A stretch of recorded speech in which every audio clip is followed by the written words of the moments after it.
Let's get closer to home then, Charlie. Let's talk about Birmingham City because they've caused some waves. They've got plans for a new 62,000 capacity stadium, bearing in mind that St Andrews, their current ground, holds about 27,000. They've got wealthy American owners. Tom Wagner, the NFL star Tom Brady is involved as well. And they've got the backing of Stephen Knight, the creator of Peaky Blinders, who's had a hand in the development of what they're calling the Powerhouse Stadium. There's going to be brick, kind of massive chimneys coming out all around the ground. Some people have compared it to the front cover of the Animals album by Pink Floyd.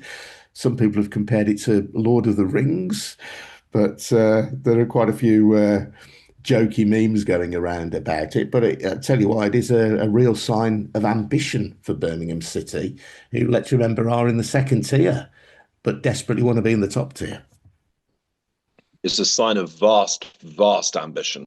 And I can't quite work out in my head whether it's a good idea. I was speaking as a football investment person. I can't quite work out in my head whether it's a good idea or a bad idea. Okay, so let me put the case for why it's a good idea first. As we've just said in the segment about German football, English football attendances are on the rise.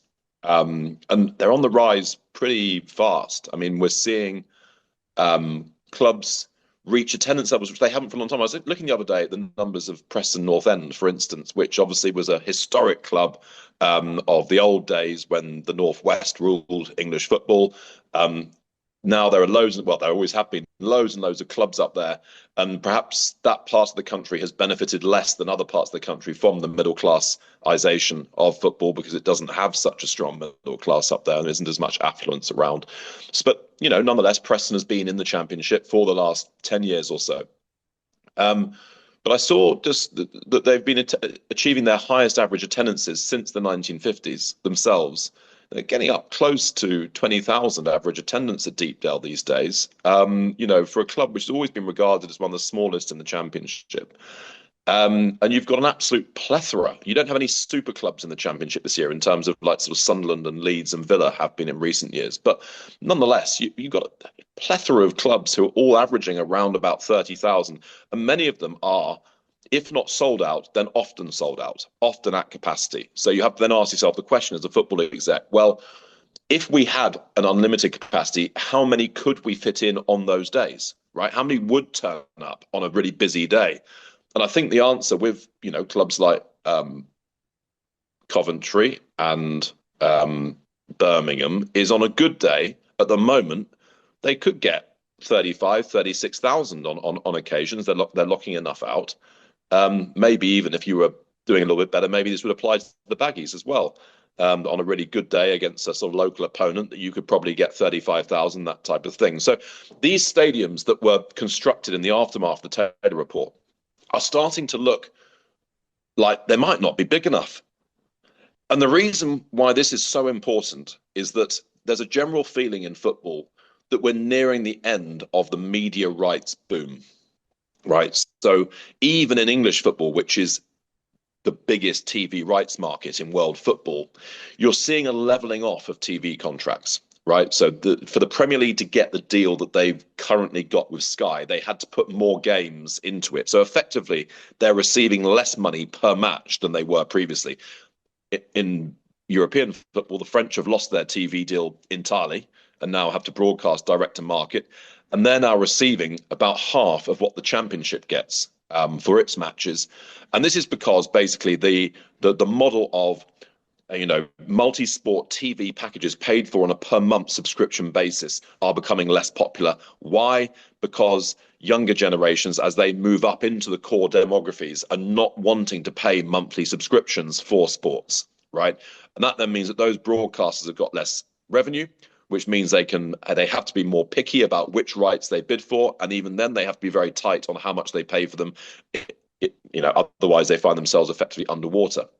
So effectively what's happening is what you saw in the music industry, where all this happened 20, 25 years ago. I know the music industry is very dear to your heart, Adrian. Mm. And once digitization really sort of came massively into the music industry, and the the old model of bands making money through selling albums, through their record labels and this stuff started to become much more problematic, got a lot of piracy and all this type of stuff. What happened? Well, what happened was is that touring became more important and live attendance became more important. And this is how people are seeing football. When I say people, industry insiders are seeing football over the next 20 to 30 years is increasing in attendance at the same time as you get decreasing broadcast revenues.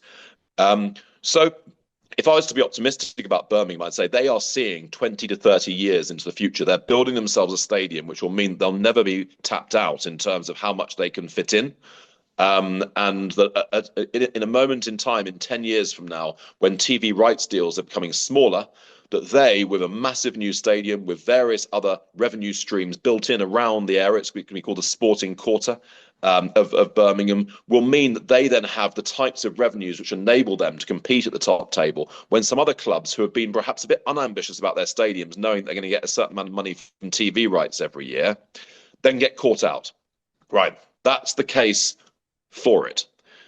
The case against it is that in football, you always have to think, as a football business person, you have to think about the total amount you're investing versus the total amount that your entity might end up being worth, right?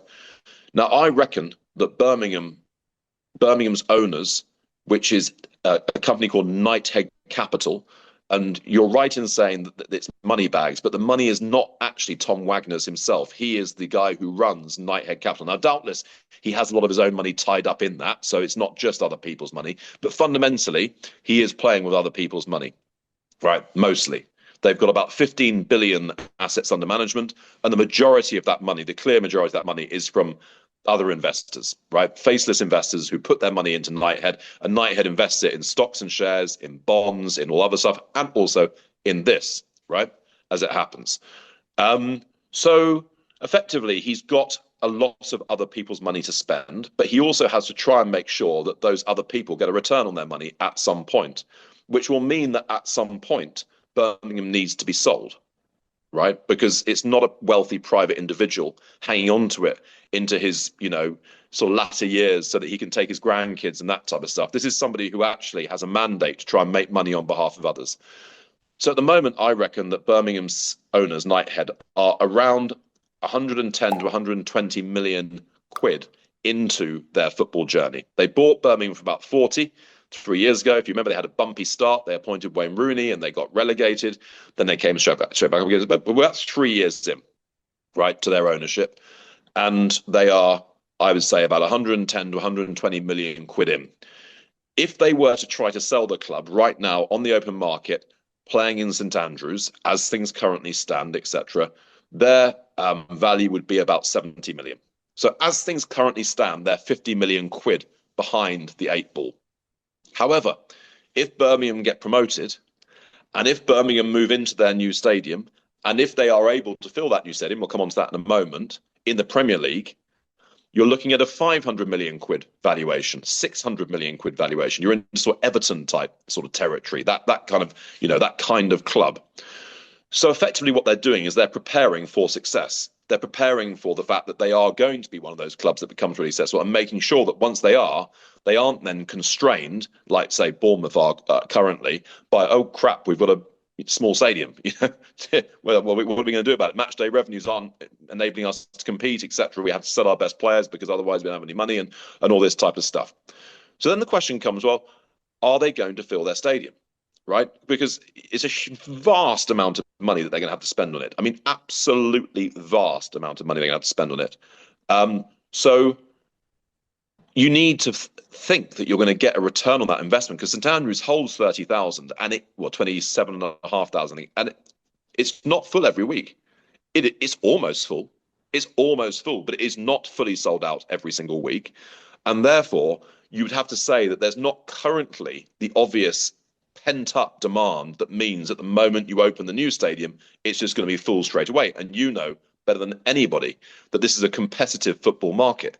They've got a club with Champions League football just a few miles up the road there. They've got Wolves and the Baggies, who have their own historic support bases. They've even got Walsall that mops up 10,000 a week, etc. So there is a lot of choice, and as we know in football, it's all bound into family histories and which part of town you come from and what your style is and all this type of stuff. So it's not like you're in one of these situations where it's a single club city and you say, right, okay, if we get this right, then there is definitely the audience here. It's a city of about 1 million people, is it? Well, a bit bigger than that. If you take, well, Birmingham itself is 1 million, and if you take the West Midlands conurbation as a whole, you in excess of 2 million. Can I just interrupt, Charlie, and say a couple of relevant points here? I think are that this isn't just Knighthead's money. They are being very astute in Yeah. leveraging public money. So Rachel Reeves has announced a £2.5 billion fund for Birmingham, and a lot of that will go into public transport infrastructure. So clearly, if you're going to build a 60,000 odd capacity stadium in a site that is currently a derelict brickworks. It used to be a thing called Birmingham Wheels in part, which is a kind of go-karting track. It's a kind of pretty run-down part of town. You're going to need the public transport infrastructure, but they managed to leverage public money in order to do that, or at least the promise of public money. So I think they've been quite clever in that regard, and they've managed to get a bit of a political head of steam. And that's where I think people like Stephen Knight, who I mentioned, the creator of Peaky Blinders, brings a level of cultural capital to the club, which I kind of think can open doors that money sometimes can't.